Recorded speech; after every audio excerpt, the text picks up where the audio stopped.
She sat at the corner table of the crowded restaurant, her fingers trembling around the edge of her glass. Every few seconds, her eyes darted to the glowing red exit sign above the door. To anyone else, she might have looked nervous about a first date, or maybe just shy. But to Daniel Carter, the man sitting 3 tables away with his 8-year-old daughter, it was obvious. This young woman wasn't waiting for someone, she was trying to find a way out. And Daniel, he couldn't ignore it. Before I tell you how he got involved in her life that night, let me ask you this: if you believe kindness can change someone's life, give this video a like right now, and don't forget to subscribe to Kindness Stories. What you're about to hear will stay with you for a long time. The clink of silverware and the hum of conversations filled the air. Daniel was only there because his daughter, Emily, had begged for a fancy dinner after her school play. He had been planning to just grab burgers on the way home, but he couldn't say no to her. They'd been seated near the wall, far from the bustle near the bar area, except Daniel's attention kept drifting to the young woman across the room. She wore a pale blue dress that looked slightly too big for her. Her hair was neat, but strands kept falling loose, and she didn't bother to fix them. She kept glancing at her phone, but not scrolling, just lighting up the screen, as if expecting a message. Every time a man in a dark jacket at the bar turned his head, her shoulders stiffened. And then her eyes went right back to the exit. Daniel had seen this before, not exactly this situation, but something close. In his years before becoming a full-time single dad, he'd worked in security. He knew the look of someone trapped. She wasn't relaxed, she wasn't enjoying herself, she was calculating something. The waitress came by to refill their drinks, and Daniel lowered his voice. "Hey, that young woman over there in the blue dress, has she been here long?" he asked casually. The waitress glanced.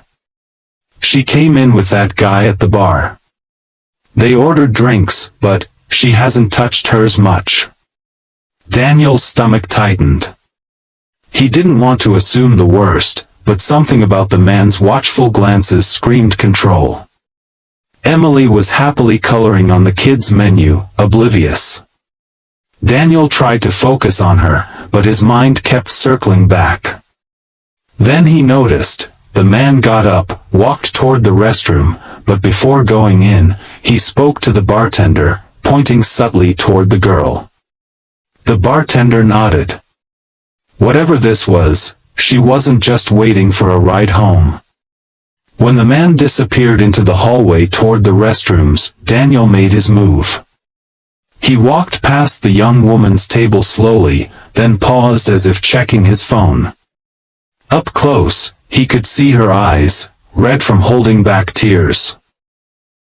"Miss," he said gently, "I don't mean to bother you, but you've looked at that exit about 15 times in the last half hour. Are you okay?" She froze. Her lips parted, but no words came out. Then her eyes flicked toward the restroom door. She whispered, I can't leave. He'll find me." Daniel's voice stayed calm. "Do you want to leave?" She hesitated, then gave the tiniest nod. In that instant, Daniel's protective instincts locked in. "All right. I can get you out of here. But you need to follow my lead." He went back to Emily and grabbed his jacket. "Sweetheart," he said with a smile, "we're going to help someone, okay?" She didn't fully understand, but she trusted her dad. Daniel walked back to the woman. "Name?" he asked quietly. "Claire," she said. "All right, Claire. We're a family now. You're my cousin, and you came to dinner with us. If anyone asks, you're leaving with us because you're staying at our place tonight. Got it?" She nodded again, her breath quickening. Daniel placed his hand gently on her shoulder, guiding her toward the exit. Emily walked ahead, holding Claire's hand like they were old friends. The bartender called out, "Hey, she's with me," Daniel interrupted firmly, locking eyes with the man behind the counter. His tone carried the weight of someone who wouldn't be argued with. They made it out into the chilly night air. But just as they were walking toward Daniel's truck, the restaurant door burst open. The man from the bar stormed out. "Claire," he shouted. "Get back here." Claire froze, her face pale. Daniel stepped between them. "She's not going anywhere with you." The man's jaw tightened. "You don't know what you're getting into, buddy." "No," Daniel said, "I know exactly what I'm getting into.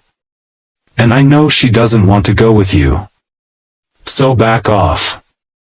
The man took a step forward, but Daniel stood firm. Passers-by began to slow down, noticing the confrontation.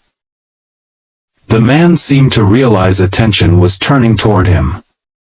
He muttered something under his breath and stalked back inside. Claire exhaled shakily, clutching her small purse to her chest. "Thank you," she whispered. Daniel just nodded. "You're safe now. Let's get you somewhere warm." They drove away into the night, but Daniel knew this wasn't the end of her story. He didn't know yet who she was running from, or how deep her trouble went, but he knew one thing. He wasn't going to let her face it alone. The hum of the truck's heater filled the quiet. Claire sat in the passenger seat, staring out at the dark streets of their small Washington town. Emily, in the back seat, hummed softly to herself, clutching her stuffed bunny. "You don't have to tell me anything," Daniel said gently as he drove, "but I need to know if you're in danger tonight." Claire hesitated. I think so." Her voice cracked, and the words tumbled out. She'd met the man, Ryan, just 2 months ago. At first, he was charming, generous, attentive. But slowly, his behavior changed. He started controlling what she wore, who she spoke to, where she went. Tonight, he'd taken her out for drinks, but when she refused to have more than one, he grew tense. She'd felt trapped at that table, every nerve screaming to run, but she knew he was watching. Daniel listened without interrupting. He'd heard stories like this before, but it never got easier. The fear in her voice was the same he'd once heard from a friend who didn't make it out in time. "Do you have family nearby?" he asked. She shook her head. "My parents live in another state. Anne. I can't go home. He knows where I live." Daniel thought for a moment. "All right. You can stay in our guest room tonight. Tomorrow, we'll figure out the rest. But first, I'm calling a friend in the police department, off the record, to let them know what's going on. That way, if he tries to find you." She looked at him in shock. "Why are you helping me? You don't even know me." Daniel glanced at her, then back at the road. "Because I've seen too many people look at the exit, and never make it there." When they arrived at Daniel's modest home, Emily showed Claire the guest room with innocent excitement, like she was hosting a sleepover. Claire smiled for the first time that night. Daniel made tea, and they sat at the kitchen table. Claire's hands were steadier now. "You probably saved my life," she said softly. "I didn't think anyone would notice." Daniel shook his head. "People notice. They just don't always act." The next morning, Claire woke to the smell of pancakes. Emily chattered happily, and Daniel handed Claire a cup of coffee. But their peace didn't last, his phone buzzed. It was his friend from the police, giving him an update. Ryan had been arrested the night before, not long after Daniel drove away, apparently for causing a scene at the restaurant and shoving someone who tried to intervene. The police were also looking into other complaints against him. Claire's eyes filled with tears. I can't believe it's over. Daniel smiled faintly. It's not over. But it's a start. Over the next week, Claire stayed with Daniel and Emily until she could arrange to move to another city and start fresh. On the morning she left, she hugged Emily tightly, then turned to Daniel.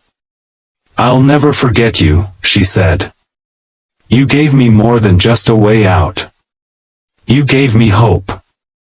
Daniel nodded. "Just promise me, if you ever see someone looking at the exit, you'll help them too." And that's what kindness is about. It's not just noticing when someone needs help, it's having the courage to step in. If you believe the world needs more people like Daniel, please give this video a like and subscribe to Kindness Stories. Because sometimes, the smallest act of bravery can change someone's entire life.